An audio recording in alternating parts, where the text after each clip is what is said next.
Vous voyez ce bel arc parfait sur votre écho-sondeur? Votre cœur s'accélère. Vous vous dites «Jackpot, un gros poisson, c'est sûr!» Et si je vous disais que dans 9 cas sur 10, vous êtes en train de perdre votre temps sur un fantôme? Aujourd'hui, on va démasquer ensemble le plus grand mensonge de nos échosondeurs. Ces fameux arcs qui nous font tous rêver, mais qui sont rarement ce qu'ils semblent être.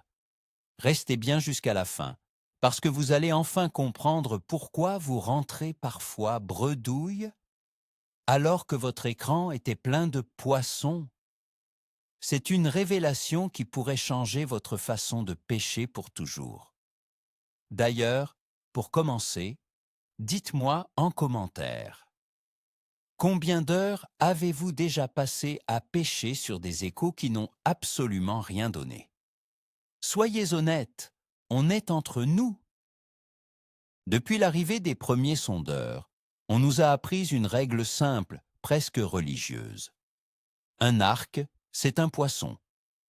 C'est la première chose qu'on cherche sur l'écran. C'est devenu un réflexe. On a tous ressenti cette excitation en voyant une belle signature jaune et rouge se dessiner. On ancre le bateau, on prépare le meilleur leurre, on commence à lancer encore et encore, pour rien. La frustration monte. On se demande si le poisson n'a pas faim, si on utilise la mauvaise couleur. Mais la vérité, c'est que le problème n'est souvent pas dans votre boîte de pêche, mais dans votre interprétation de l'écran. Cette croyance en l'arc parfait est tellement ancrée qu'elle nous empêche de voir la réalité. Il est temps de briser ce mythe. Commençons par la base. Comment se forme un arc? Imaginez le faisceau de votre sonde comme un cône de lumière sous votre bateau. Quand un poisson entre dans ce cône, le sondeur le détecte. À mesure que le bateau avance, le poisson traverse le cône. Il entre par un bord, passe par le centre, puis sort par l'autre bord. La distance entre la sonde et le poisson diminue, puis augmente. C'est ce changement de distance qui dessine cette fameuse forme d'arc sur votre écran. En théorie, c'est parfait. Le problème, c'est que la théorie ne s'applique pas qu'aux poissons. Tout objet qui traverse le cône de la même manière créera un arc. C'est la première pièce du puzzle et la source de toutes nos erreurs. Maintenant, parlons de la taille. On a tous tendance à penser « gros arc, gros poisson ». C'est une erreur fatale. La longueur et l'épaisseur d'un arc ne dépendent pas seulement de la taille du poisson, mais aussi de sa vitesse et de sa trajectoire dans le cône du sondeur. Un tout petit poisson qui passe très lentement et exactement au centre du cône peut dessiner un arc immense, long et épais. À l'inverse, un brochet d'1 mètre qui passe très vite sur le bord du cône peut laisser une signature minuscule, presque invisible. Se fier uniquement à la taille de l'arc pour juger de la taille du poisson, c'est comme juger un livre à sa couverture. C'est la meilleure façon de se tromper et de passer à côté des vrais spécimens. Alors, qui sont les vrais coupables? Le suspect numéro 1, le plus fréquent, c'est le poisson fourrage. Les bancs d'ablettes, de gardons, de petites perches. Quand ces bancs sont très denses, l'échosondeur a du mal à les interpréter. Son algorithme essaie de trouver un début et une fin à la masse détectée. Parfois, il va dessiner le contour supérieur du banc comme un arc géant et parfait.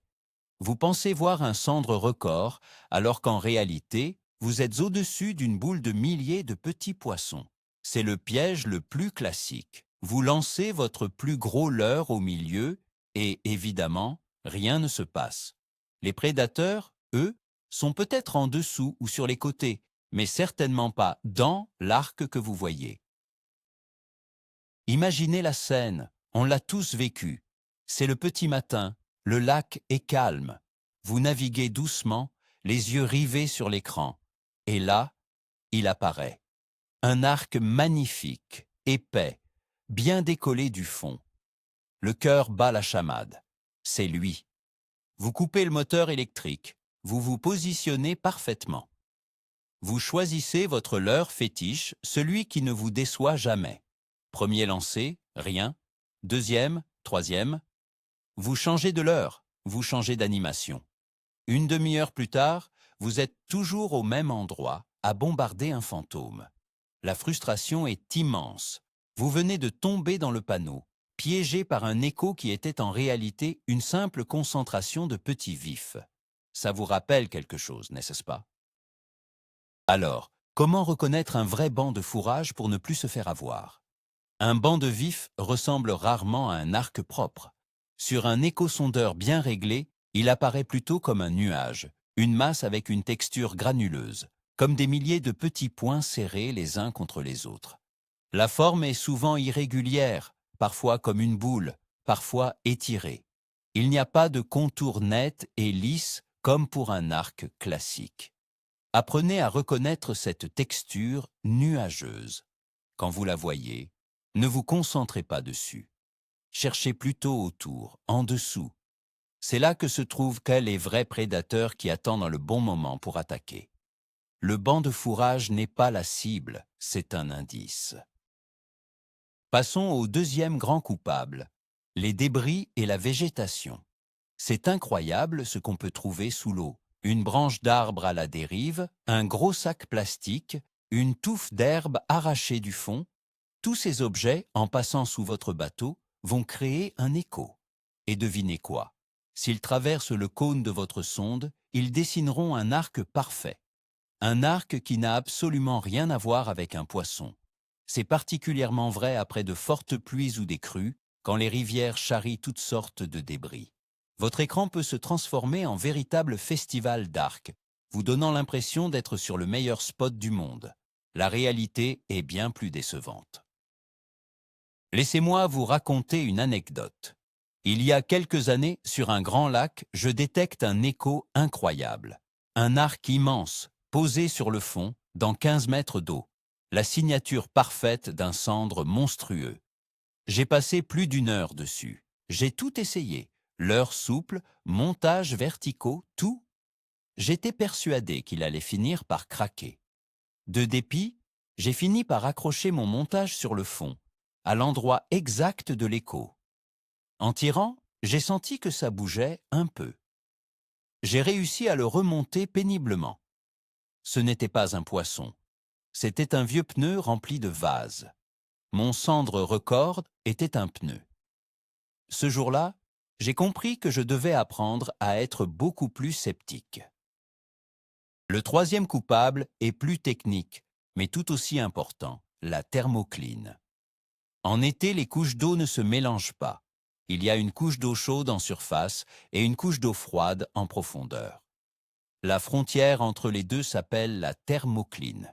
Cette différence de densité et de température est si nette qu'elle peut renvoyer les ondes de votre sonar. Sur l'écran, cela apparaît comme une ligne horizontale plus ou moins marquée sur toute la largeur. Mais parfois, si cette ligne est perturbée par des courants, elle peut onduler et créer des formes bizarres, y compris des sortes d'arcs étirés et étranges. Penser que ce sont des poissons est une erreur de débutant, mais une erreur très courante. Maintenant, parlons de l'ennemi qui est peut-être déjà dans votre appareil. Vos propres réglages. Le réglage le plus dangereux est la sensibilité, aussi appelée gain. Beaucoup de pêcheurs la poussent au maximum en pensant « plus je vois de choses, mieux c'est ». C'est une terrible erreur. Une sensibilité trop élevée va saturer votre écran de bruit. Votre sondeur va interpréter la moindre petite particule en suspension, le moindre courant comme un écho potentiel. Il va amplifier des signaux faibles et les transformer en arcs trompeurs. Un bon réglage de sensibilité est un équilibre. Il faut voir les détails importants sans être noyé sous des informations inutiles. C'est la clé pour avoir un écran lisible et fiable. Et puis, il y a la fonction que je déteste le plus, la plus grande arnaque marketing de l'histoire de la pêche, le Fish ID. Cette option qui transforme les échos en petits dessins de poissons. C'est simple, désactivez-la immédiatement. Le Fish ID est un algorithme basique qui met une icône de poisson sur tout, ce qu'il ne reconnaît pas comme étant le fond. Une bulle d'air? Poisson. Une feuille qui coule? Poisson. Votre propre leurre? Poisson. Cette fonction a été créée pour rassurer les débutants, mais elle ne fait que leur mentir et les empêcher d'apprendre à lire correctement un sondeur. Un pêcheur sérieux ne doit jamais, au grand jamais, utiliser le Fish ID. C'est le meilleur moyen de pêcher des dessins animés. Un autre aspect crucial est la couleur de l'arc. Sur la plupart des sondeurs, les couleurs indiquent la dureté du retour de l'écho. Le rouge et le jaune représentent un retour très fort, très dense. Le bleu et le vert, un retour plus faible. On pourrait croire qu'un arc tout rouge est forcément un gros poisson. Pas toujours. L'écho dépend de ce qui renvoie le son. Une petite pierre très dure ou un morceau de métal au fond renverra un écho rouge vif. À l'inverse, la vessie natatoire d'un poisson, qui est la partie que le sondeur détecte le mieux, est remplie de gaz. Elle renvoie un écho très fort. C'est cet écho dense, ce cœur rouge ou jaune au milieu de l'arc qu'il faut chercher. C'est la signature d'une vraie cible. Oui, vous avez bien entendu, le secret, c'est la vessie natatoire. C'est une sorte de sac rempli de gaz à l'intérieur du poisson qui lui permet de gérer sa flottabilité. Pour les ondes de notre échosondeur, cette poche de gaz est comme un miroir parfait. Elle renvoie un signal extrêmement clair et puissant. Un gros poisson sans vessie natatoire serait beaucoup plus difficile à détecter qu'un petit poisson avec une grande vessie. C'est pour cela que la lecture des couleurs et de la densité de l'écho est bien plus importante que la simple forme de l'arc. Vous ne cherchez pas un arc, vous cherchez la signature d'une vessie natatoire. C'est un changement total de perspective. Alors, à quoi ressemble un vrai écho de gros poisson? Oubliez l'arc parfait et symétrique de la publicité. Un vrai prédateur, un brochet ou un gros cendre est souvent posté, immobile, en embuscade. Et un poisson immobile sous un bateau qui avance ne dessine pas un arc, mais une ligne, un trait horizontal épais. Plus le poisson est gros, plus ce trait sera long et épais sur votre écran. Il sera souvent très proche du fond ou d'une structure comme une cassure ou un arbre immergé. Et surtout, il aura un cœur très chaud, très coloré, indiquant un retour d'écho très dense. Voilà ce que vous devez chercher, des traits épais et colorés, pas des arcs d'école. Prenons l'exemple d'un gros brochet posté près d'un herbier. Il ne bouge pas, il attend sa proie. Votre bateau passe au-dessus. Sur l'écran 2D traditionnel, vous ne verrez pas un arc. Vous verrez une grosse saucisse, un trait épais, jaune ou rouge, légèrement décollé de la masse de l'herbier. La plupart des pêcheurs, obsédés par la recherche d'arcs, ne prêteront même pas attention à ce signal. Ils le prendront pour une partie de la structure. Et pourtant, c'est là, sous leurs yeux, que se trouve le poisson de leur vie. Apprendre à repérer ces signatures statiques est l'une des compétences les plus importantes pour passer au niveau supérieur dans l'utilisation de l'électronique. Le contexte est tout aussi important que l'écho lui-même. Un arc magnifique, tout seul, au milieu de nulle part, dans une zone sans structure et sans poisson fourrage, est presque toujours un faux signal. C'est probablement un débris. Les poissons prédateurs sont rarement seuls et isolés sans raison. Un écho de qualité sera toujours associé à un contexte logique. Il sera près d'une cassure, à côté d'un banc de vif, caché dans un arbre immergé ou posté sous un pont. Avant de vous exciter sur un bel écho, analysez toujours son environnement. Si le contexte n'a aucun sens, il y a 99% de chances que votre écho soit un piège. Les nouvelles technologies, comme le Live Sonar de Garmin ou le Mega Live de Humminbird, ont d'ailleurs confirmé tout cela. Ces sondes qui voient en temps réel nous ont montré la vérité. On voit maintenant que ces fameux arcs parfaits du sondeur 2D sont très souvent des bancs de vif, des branches ou d'autres illusions, mais surtout, on voit en direct comment les gros poissons se comportent. On les voit immobiles, collés à la structure, exactement comme ces traits épais que le sondeur 2D nous montrait et que nous ignorions. La technologie live n'a pas inventé une nouvelle façon de pêcher. Elle nous a surtout appris à enfin comprendre correctement nos anciens sondeurs. Voici une astuce pratique pour tester un écho douteux, le test de la pause. Quand vous voyez un arc qui vous semble intéressant, ne vous jetez pas sur vos cannes. Stoppez complètement le bateau et restez au-dessus de la cible. Regardez votre écran. Si c'était un objet inerte, branche, débris, que vous avez croisé, l'écho va tout simplement disparaître de votre écran à mesure qu'il sort du cône. Par contre, si c'est un vrai poisson qui reste sous le bateau, l'arc va se transformer en une ligne horizontale continue. Cette ligne peut bouger de haut en bas si le poisson monte ou descend, mais elle restera visible. C'est un test simple, rapide et incroyablement efficace pour démasquer les fantômes. Un autre conseil concret concerne le réglage de la sensibilité ou du gain. Ne le laissez pas en mode automatique. Le mode auto est souvent trop fort ou trop faible. Voici la méthode manuelle.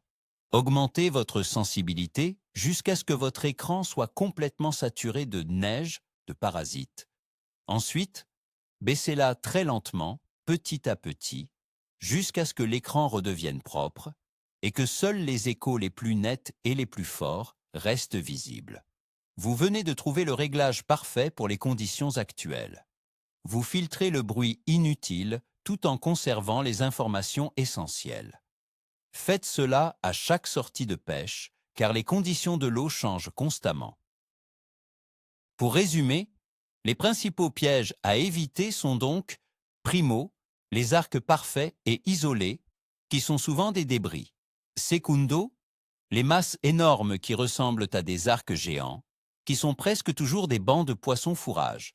Tertio, le mode Fish ID, qui est un gadget inutile. Et enfin, une sensibilité poussée au maximum qui crée des échos artificiels. Gardez toujours un esprit critique face à votre écran. Ne croyez pas tout ce que vous voyez. Un écho-sondeur est un outil, pas une machine à vérité. C'est votre cerveau et votre expérience qui doivent avoir le dernier mot. Le véritable objectif n'est donc plus de trouver des arcs. Le but est de changer complètement votre état d'esprit. Vous devez apprendre à lire l'eau à travers votre écran. Vous devez chercher des zones de vie, des structures, des concentrations de fourrage. Et ensuite, seulement ensuite, chercher les signatures des prédateurs dans ce contexte. Un échosondeur ne vous montre pas des poissons. Il vous montre des anomalies, des différences de densité dans l'eau. Votre travail, en tant que pêcheur, est de devenir un détective, d'interpréter ces indices pour reconstituer ce qui se passe réellement sous la surface. C'est beaucoup plus difficile, mais tellement plus efficace et gratifiant. Voilà, le mythe de l'arc parfait est brisé. Le grand enseignement de tout ça, c'est que votre échosondeur ne vous ment pas délibérément, mais il parle une langue que l'on a mal apprise. On s'est concentré sur la forme la plus simple, l'arc, alors que la vérité se cache dans les détails, la couleur, la densité, la position et surtout le contexte. Le vrai aha moment, le déclic, c'est de comprendre que les échos les plus moches, les plus bizarres, les traits épais collés au fond, sont souvent les plus prometteurs. Ce sont les signatures des vrais poissons malins, ceux qui se cachent et qui ne se laissent pas berner. À partir de maintenant, quand vous serez sur l'eau, vous ne serez plus un chasseur d'arcs-en-ciel. Vous serez un analyste, un interprète. Vous allez regarder votre écran avec un œil nouveau, beaucoup plus critique, et je vous garantis que vous commencerez à voir des choses que vous ignoriez complètement auparavant. Et c'est ça qui vous fera attraper plus de poissons. Merci beaucoup d'avoir regardé cette vidéo jusqu'au bout. Si elle a un peu bousculé vos certitudes, explosez le bouton like et abonnez-vous pour ne pas rater les prochains secrets qu'on va dévoiler. Et maintenant, la question qui tue pour les commentaires, quelle est la chose la plus ridicule que votre mode Fish ID a déjà identifiée comme un poisson? Racontez-moi vos pires anecdotes, qu'on rigole un peu.